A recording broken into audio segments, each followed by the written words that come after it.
Hello and welcome to Canada-Dashcam.com. In this video we'll be covering the basic operation of the camera and what all the buttons and connectors do. Starting on the far left we have our micro SD slot. If we push in and click, the card will unlatch and come out. The maximum capacity is 32 gigabytes. This will give you approximately 6 hours of continuous recording.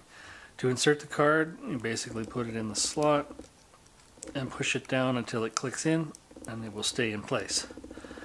On the top we have our USB port, which is for power from the car as well as transferring data from the camera to the computer. We have our power button, menu button, record button, the mode button, and the up and down arrows. On the far right we have our HDMI port. You can plug a cable from here to your television to watch a video. This comes in handy if you've got a video that maybe not quite tell from the computer screen what the license plate number is, but as soon as you put it to a high definition, say a 50-inch plasma TV, you'll be more than likely able to see everything you need to see. In normal operation, once it's all set up, once you plug in the power, it should come up and start recording right away. On the screen here we have a flashing red light, which means it's recording. The picture of the video camera means it's in video mode. The picture of the microphone means we're also recording audio. This is how many seconds of video we've recorded on this file. The resolution, this is at maximum resolution, so 1080p full high def. This icon means we have a card inserted. The flashing battery means we're receiving power and charging the internal battery. And then we have the date and time. This plus minus 0 means we don't have any exposure compensation, so we haven't told it to record brighter or darker. And this little loop arrow with the number means we are in continuous loop mode and we're recording a new file every 3 minutes. To go into the setup, basically we push the menu button. For the system setup, for the main functions, we'll push the menu button twice. Let me just stop recording. We push the menu button twice and we'll get into the system settings. We navigate with the up and down arrows. When you get to the function that you want, you push the record button to activate that function.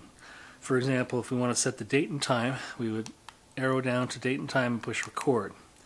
If we want to change the day, we will go up and down with the buttons, and each time we press record it advances to the next section, so the month and the year and then the hour, minute and second. I'm just going to, while I'm in here, tweak my time, so this should be 1932. You can also change the date format, the layout, from day, month, year to month, day, year, month, day, whichever you want. I'm not sure what the default is because I've been through this a few times, but not sure how important it really is. Once we're done, we push record, we'll get back out to the main part. We can go down to something like the beep sound. If you turn that on, it means every key press beeps. A little bit annoying, I leave mine turned off.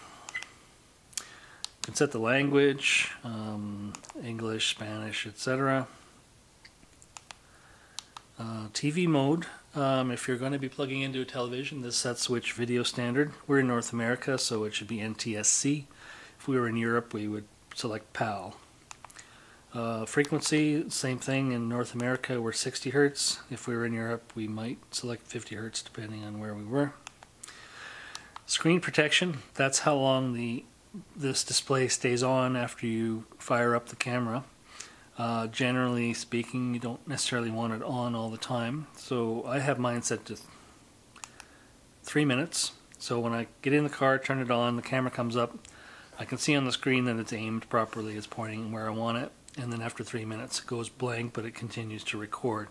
Your options are 5 minutes and 10 minutes as well. Setting it to off means that the screen will be on live all the time. Like I say, I like to leave mine at 3 minutes. The LED, they call it IR, but it's really visible light. If you turn this on, it turns on the light at the front of the camera. Not necessarily useful for driving applications because it's going to bounce off of the windshield, but if you're using the video camera for other things, it might come in handy. I will leave mine turned off. Format means if I want to format the card, if it's a brand new card, or if I want to wipe out what's on there, I would just hit record and then hit again for SD card. All data will be deleted. Cancel or OK. OK. And that formats the card and completely wipes it and gets it ready for use. Default settings sets everything back to the factory defaults the way it was when it came out of the box. And version will tell you what version of the internal software is currently in use. Now a single press of the menu button, that last one was a double press, a single press gets us into our video settings. Resolution, we're going to want, well, I'm going to want to leave it in 1080 full HD.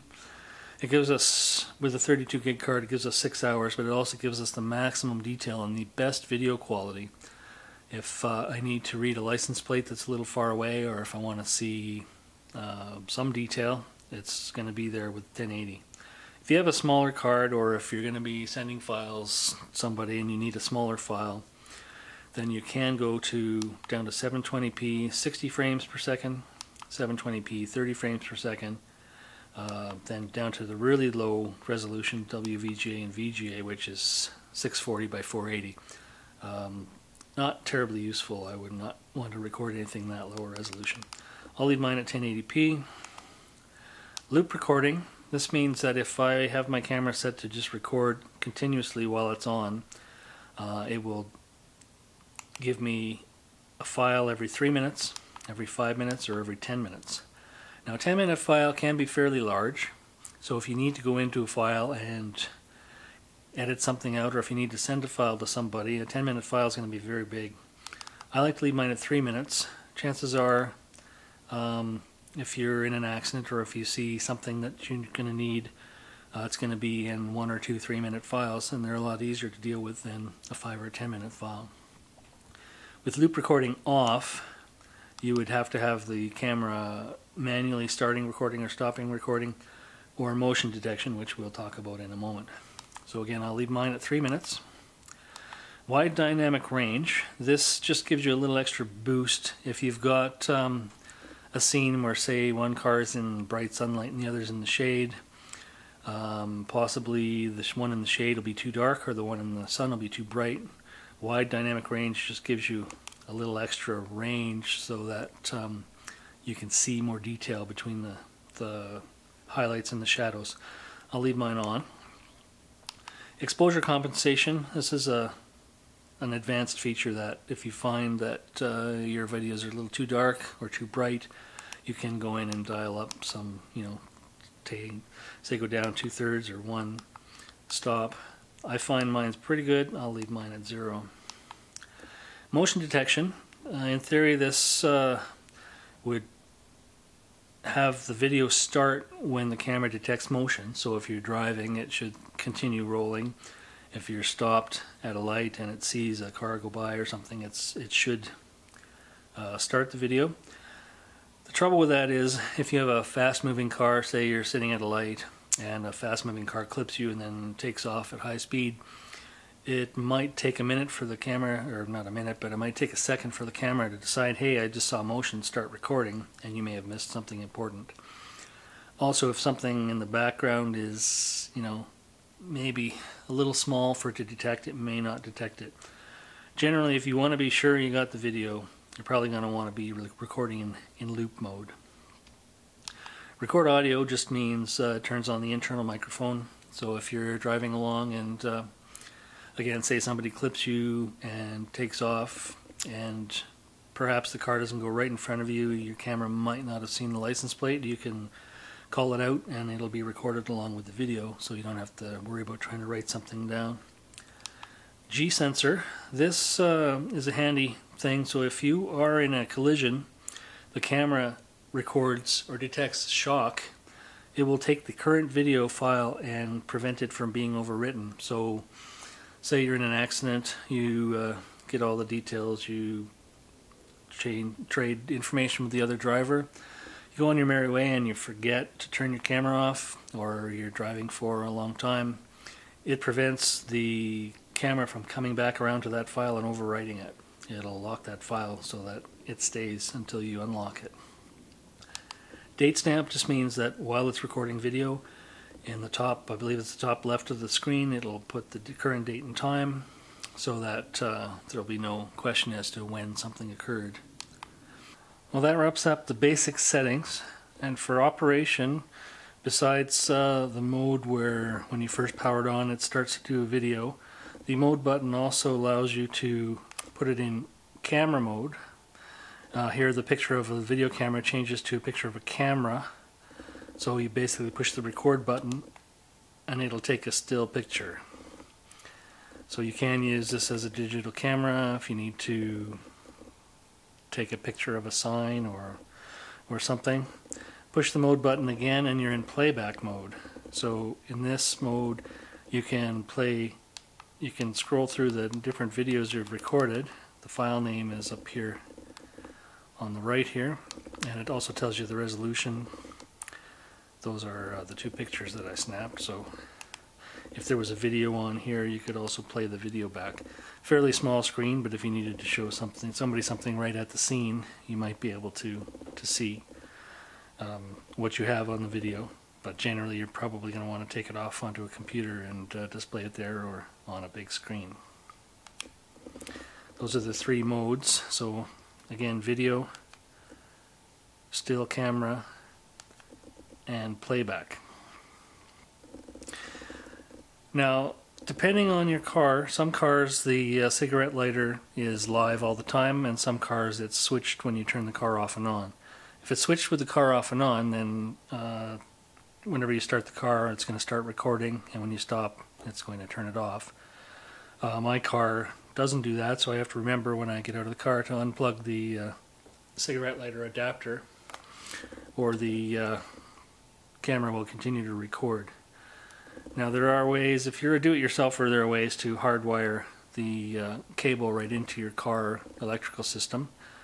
We won't get into how to do that, but one word of advice: if you are thinking of doing that, just remember that because this is USB, it's powered by 5 volts. So your cigarette lighter adapter is actually converting from 12 volts to 5 volts. So if you were thinking of just cutting off the end and wiring it straight in, don't do it. You'll definitely fry the camera if you feed it 12 volts. Anyway, that wraps up this video. Thanks for watching, and stay tuned for some further videos.